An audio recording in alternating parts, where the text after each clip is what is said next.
No coração do Rio de Janeiro, em meio à agitação de uma cidade que nunca dorme, ergue-se uma fortaleza imponente, testemunha silenciosa de séculos de história, o Forte de Copacabana. A maioria de nós o conhece por suas vistas deslumbrantes e seu papel crucial na defesa da Baía de Guanabara. Mas e se eu te dissesse que, por trás de seus muros robustos e canhões históricos, esconde-se um mistério que desafia a nossa compreensão da realidade? Um evento tão estranho e inexplicável que foi deliberadamente esquecido, varrido para debaixo do tapete da história oficial.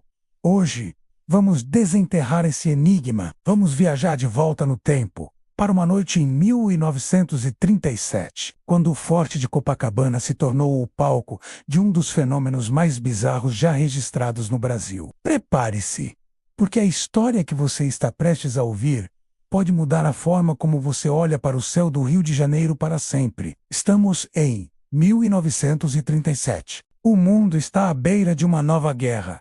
E o Brasil, sob o governo de Getúlio Vargas, vivia um período de intensa agitação política e social. A cidade do Rio de Janeiro, então capital federal, era o epicentro dessas tensões. No Forte de Copacabana, os militares mantinham uma vigilância constante, atentos a qualquer ameaça que pudesse surgir do mar ou do ar. Mas o que eles viram, em uma noite específica daquele ano, não se parecia com nada que já tivessem enfrentado. Foi uma noite aparentemente comum, quando sentinelas e oficiais de plantão notaram algo peculiar no céu.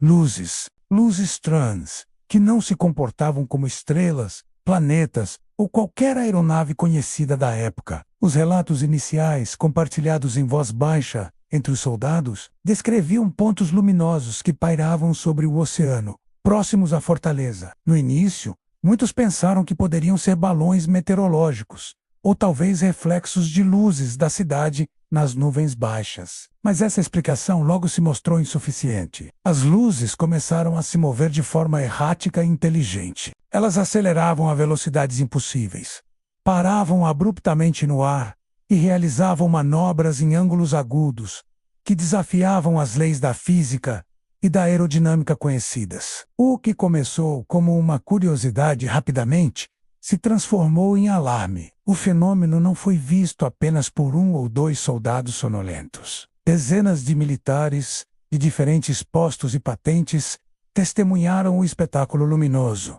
E não parou por aí. Civis que passeavam pela orla de Copacabana e moradores dos prédios vizinhos também viram as luzes e ficaram perplexos. Os jornais da época, embora focados na crise política que levaria ao Estado Novo, começaram a publicar pequenas notas e relatos sobre os objetos voadores misteriosos vistos sobre Copacabana. Testemunhas descreviam os objetos como discos luminosos ou charutos de luz que se moviam em silêncio absoluto. Imagine a cena.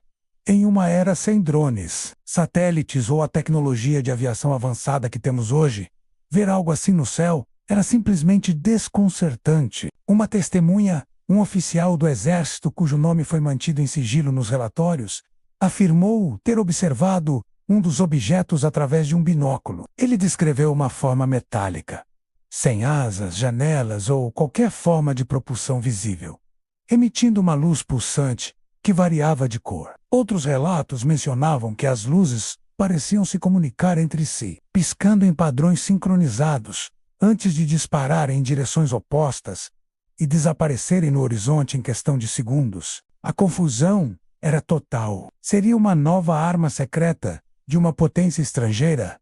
Uma demonstração de força?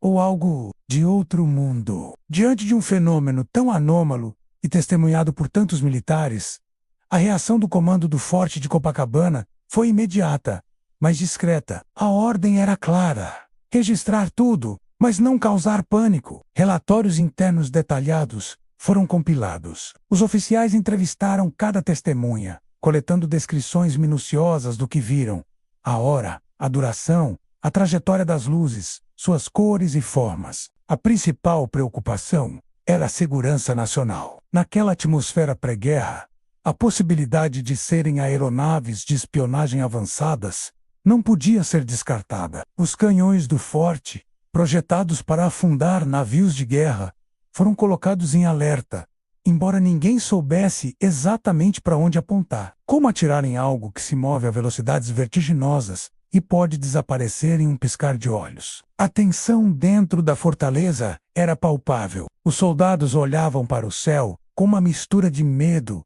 e fascinação. Os eventos se repetiram por algumas noites, consolidando a crença de que não se tratava de um evento isolado ou de uma alucinação coletiva. Documentos militares da época, que só vieram a público décadas depois através de pedidos da Lei de Acesso à Informação, confirmam a existência desses relatórios. Eles são frios, técnicos e factuais, descrevendo o inexplicável com a linguagem burocrática dos militares. Mas nas entrelinhas, é possível sentir a perplexidade dos oficiais. Nenhuma explicação convencional se encaixava. Os objetos não foram detectados por nenhum radar da época, menos uma tecnologia ainda incipiente, e não deixaram qualquer vestígio físico. Após alguns dias de aparições intermitentes, as luzes simplesmente pararam de aparecer, e com o desaparecimento delas, veio o silêncio oficial. O caso foi classificado, arquivado e, com o tempo, esquecido. Nenhuma explicação pública foi jamais fornecida. O mistério do Forte de Copacabana foi enterrado sob o peso de segredos militares e da passagem do tempo. Então, o que exatamente aconteceu naquelas noites de 1937? Com o silêncio oficial, o campo ficou aberto para as teorias. A mais popular, claro, é a hipótese extraterrestre. Seriam naves de outro planeta, observando uma civilização à beira da autodestruição? A descrição dos objetos, discos silenciosos, manobras impossíveis, se encaixa perfeitamente no arquétipo clássico dos OVNIs. Para os defensores dessa teoria, o Forte de Copacabana foi o local de um dos primeiros contatos documentados do Brasil, muito antes de casos mais famosos como a Operação Prato. Outra teoria aponta para experimentos militares secretos. Poderia alguma nação, talvez a Alemanha nazista, já está desenvolvendo tecnologias de voo revolucionárias? Embora pareça roteiro de ficção científica, sabemos que os alemães estavam de fato pesquisando aeronaves exóticas, os chamados discos voadores, ou Alnebu. Seria possível que um protótipo tenha sido testado tão longe, na costa do Brasil? É uma possibilidade, embora logisticamente muito complexa para a época. E claro, há as explicações mais céticas. Poderia ter sido um fenômeno atmosférico raro, como um raio globular, ou um fogo de Santelmo em grande escala, ou talvez uma ilusão de óptica complexa, causada por condições meteorológicas específicas, que distorceram as luzes de navios ou da própria cidade. Essas explicações são plausíveis, mas lutam para explicar a consistência dos relatos de múltiplos observadores, incluindo militares treinados, que descreveram movimentos inteligentes e formas bem definidas. Cada teoria tem seus méritos e suas falhas, e é exatamente essa ausência de uma resposta definitiva que torna o caso tão fascinante. O mistério permanece intacto, uma peça de quebra-cabeça perdida na história brasileira. É um lembrete de que, mesmo nos lugares mais familiares, podem existir segredos profundos e perguntas sem resposta. Hoje, milhares de turistas e cariocas caminham pelos pátios do Forte de Copacabana todos os dias. Eles admiram a arquitetura, tiram fotos dos canhões Krupp e tomam um café na famosa confeitaria com vista para o mar. Poucos, ou talvez nenhum deles, imaginam que estão pisando no epicentro de um enigma que já dura mais de 80 anos. O Forte de Copacabana não guarda apenas a história militar do nosso país, as memórias de revoltas e momentos cruciais da República. Ele guarda também um segredo silencioso, um mistério esquecido, que flutua entre o fato histórico e o folclore ufológico. As luzes de 1937 podem ter desaparecido do céu, mas a pergunta que elas deixaram para trás continua a ecoar. O que eram aqueles objetos? De onde vinham? E por que escolheram o Forte de Copacabana como seu palco? Talvez nunca saibamos a resposta, e talvez seja justamente esse mistério que torna a história do Forte ainda mais rica e intrigante. Da próxima vez que você estiver em Copacabana e olhar para o céu noturno, lembre-se desta história. Lembre-se que às vezes a realidade pode ser muito mais estranha do que a ficção. Obrigado por me acompanhar nesta jornada ao coração de um dos maiores mistérios do Rio de Janeiro. Se você gostou de desvendar essa história esquecida, não se esqueça de deixar o seu like, se inscrever no canal e ativar o sininho para não perder nossos próximos vídeos. E me conte nos comentários qual é a sua teoria sobre as luzes do Forte de Copacabana.